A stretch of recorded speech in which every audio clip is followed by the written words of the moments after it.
On this week's show, Todd Pickens picks the wrong alignment. Paul commits heresy in the Wendy's drive-thru. Nathaniel Bolt tightens down on the problem. Grand DM makes a good point that Tuanne of Brythunia completely misses. Gary D20's credibility takes a dagger to the heart. That's right, folks. I'm Daniel. The channel is Driving and Dragons, and this is Intelligence as a Dump Stat. Brought to you by CORVID CODEX Volume 1, live on Kickstarter now. Link in the comments and the description. For just $5, you can get 7 top-notch pulp stories, and for $13, you can add it to your bookshelf as a high-quality paperback. That Kickstarter ends on January 31st, after which the prices go up to regular cover price, so reap the benefits of supporting this project early. While you're here, subscribe if you like the content. Like and hype the video to help push it in the algorithm and share it with your friends. Then go tell everyone how you feel about today's idiocy in the comments below. You'll notice a bit of a theme this week, and that theme is not reading. Some of these guys, well, they didn't read the room. And others, they didn't read between the lines. And still more just outright didn't read what they were replying to at all, and they ended up here for their presumption. Largely, the lesson to be learned here is that if you want to avoid looking like a buffoon online, well, you need to take the time to carefully read what you're responding to before you start typing out that reply. Well, only one of the folks on today's show doesn't really fit that motif, so let's get him out of the way while I wait for my BC headache powder to kick in. Todd Pickens. He posted an image of Marcus Aurelius, the Stoic Emperor of Rome. He included the emperor's famous and often paraphrased quote about living a good life because if if there's just gods in the universe, they really won't care about your devotion and they'll just care how you live. And if there's unjust gods, you shouldn't want to worship them anyway. And if there's no gods at all, at least you'll die and leave behind a legacy of having led a good life. Todd captioned the entire quote with, chaotic good. I think we all know where this is going. Well, this is unquestionably a trait of good alignments. Neither the emperor nor this quote are anything other than lawful good. And to suggest otherwise is to completely misunderstand alignment, the quote, the man who made the quote, or all three. Doing good regardless of the circumstances is just being good. Doing good because it's what's best is just good. Chaos and law are irrelevant to that. And the entire idea that this represents chaotic is based on the very flawed idea that one should do good regardless of what a god says is somehow a rejection of authority and tradition and law. This makes a very common mistake in translating the real world to D&D. You see, in real life, we don't know that God exists. It must be taken on faith. In D&D, the god or gods of the world interact directly with the world in very visible and verifiable ways. Aurelius is stating that you should do good regardless of if there is a god to reward or punish you, and the if gods are just, unjust, or don't exist part wouldn't be there in a world where the existence of the divine is empirically proven beyond any doubt. So let's add to the fact that aside from being a literal emperor, the head of state, part of the power structure, Aurelius was very explicit in defining virtue in terms of discipline, tradition, and duty to your community and its social structures. One would be hard-pressed to find a clearer example of a lawful individual preaching a lawful ideology than Marcus Aurelius. What makes these kinds of takes worthy of mocking in this series, however, is that they actually hurt TTRPG gaming as a whole. Alignment is a very useful tool for helping players learn to see the world through the thoughts and minds of their characters and to learn to live in the world instead of always playing it like a video game from above. If you think of alignment as role-playing training wheels, spreading bad takes on what alignments are and how they work is like putting your kid on a bike and then tying bricks to the back wheels. Moving on to the aforementioned failure to read, we find Paul. Yep, just Paul. His X handle is Shit My Paul Says, and it's flagged as Paul. But Gary D20 posted the armor of God from the letter of Blessed Paul to the Ephesians. You know the one. Shield of faith, helm of salvation, breastplate of righteousness, etc., etc. And this, of course, led to the predictable conversation in the TTRPG world, how one would go about making this set of armor in Dungeons & Dragons. You know, what kind of abilities each piece would have, how they'd work together. And then comes in Paul, ironically named as, unlike Blessed Paul, he is a heretic, and he also completely failed to read the room.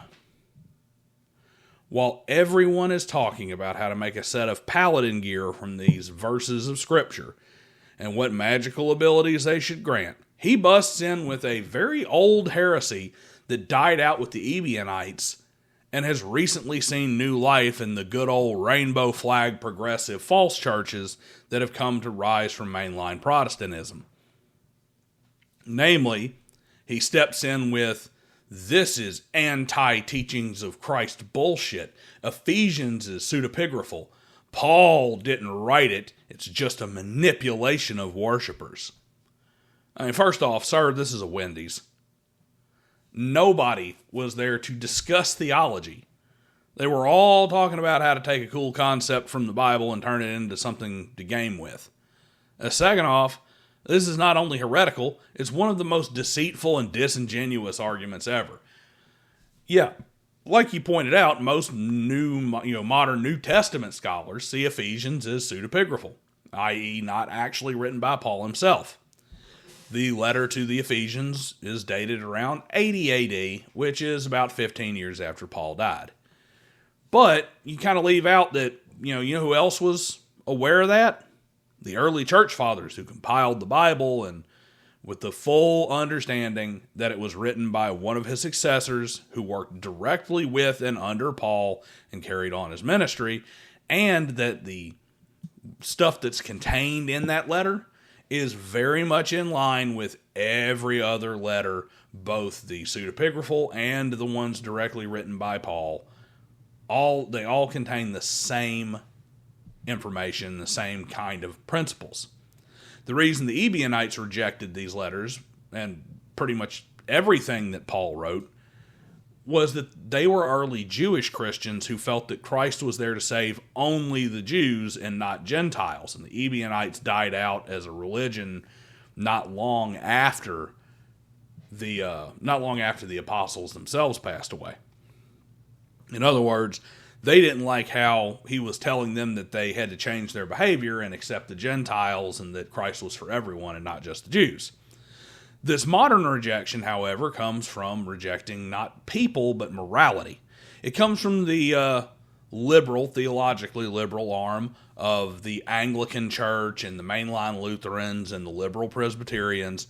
You know, the ones who hate how these letters tell them not to have female priests or not to have promiscuous sex or not to practice sexual perversion. The kind of people who just say Christ is love and all love is great and all love is godly, and the only thing Christianity talks about is, be kind to everybody and accept everything. No. This is anti-Christian BS and it's heresy. So you see why this guy's on the list this week? Read the room, guy. Nice, easy conversation about tabletop role-playing games. You want to bust in with not only heresy and not only a heavy religious topic, but just bad religious information to start with. And a complete failure, like I said, to read the room. On the next example of not reading, causing people to look foolish, we travel to Facebook for a more literal example.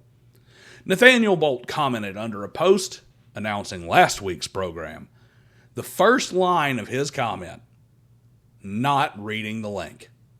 And he then launches into a lengthy comment about how intelligence mattered a lot more in earlier editions and how that started changing in 3rd edition, blah, blah, blah, blah, blah. Well, Mr. Bolt, had you bothered to click the link, you would have known that your comment makes about as much sense as tits on a boar hog, and that your reply makes you look like a moron. It had literally nothing to do with the content of the post whatsoever. And you would have known that had you bothered to check. Hell, if you had even bothered to read the actual text of the post you were commenting on, you would have had a clue. Because I don't clickbait people. My lead-ins always say things like, it's time to find out who opened mouth inserted foot this week in the TTRPG world. But here you are, replying to a video about what defines an indie publisher and how I forgot to talk about my own book, with a diatribe about the history of ability scores. Here's the rub, folks. Stop doing this. Stop replying to headlines without reading the articles. Stop commenting on videos without actually watching them. It just makes you look like an idiot. And it happens all the time here. If I go bust on one of the big dungeon tubers, their minions are going to show up in the comments to say how horrible I am for saying something that is the literal opposite of what's said in the video, because they didn't bother to watch before typing in defense of their green-haired, pointy-hatted world builder, and they look like an asshat. Here's your free advice, folks. If you can't open your 2 eyes to review content and your 2 ears to listen to what's being said, it's best if you keep your 2 hands away from the keyboard to comment. Tuanne of Brythunia gets to show off his inability to read this week. This commentary account hopped in to respond to Grand DM and gave us a stunning display of reading failures. His crimes? Reading comprehension and reading things into a post that were not there to begin with. Grand DM stated that is combat the safest way to solve problems in your game, then your world isn't dangerous enough. That is a fairly uncontroversial point. And it's actually an excellent barometer for GMs to gauge the play at their tables. If combat is just the default go-to every single time and there's not really any risk to it, you probably need to make some adjustments. But you'll notice that the operative word was if combat is the safest way to solve problems. Tuanne busts in with the let's have a hobby whose origins is wargaming and not have combat be a good option. F all the people who rolled fighters and want to fight, right?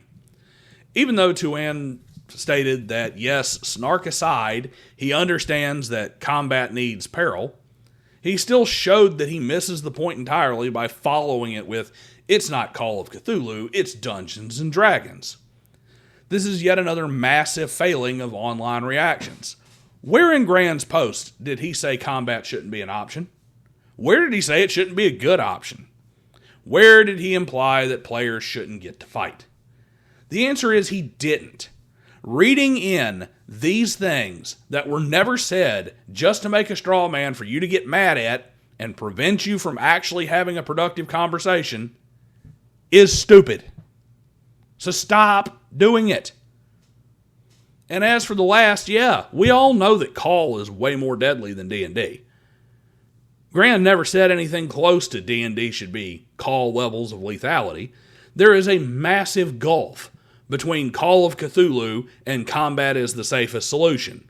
And pretending otherwise is idiotic to the point that it shows a complete lack of the comprehension needed to have an intelligent discussion in the first place. Lastly, we return to Gary D20, appearing for the second time this episode, and this time as a target. At this rate, Rump DM better come back from his hiatus quick or Gary will gobble up his lead. If you aren't following Gary D20 Games on X, you probably should be. The reason he's here again isn't because he says profoundly stupid things on the reg. It's because the dude posts a ton of TTRPG content, and when you make 100+ posts in a week, you're probably going to have a few stinkers. Stevie Ray Vaughan missed a note here and there after all. Well, Gary says, "Eat it, suckers, the D&D killer is alive and well." What does he mean? Well, Critical Role's shitty non-game Daggerheart sold out again.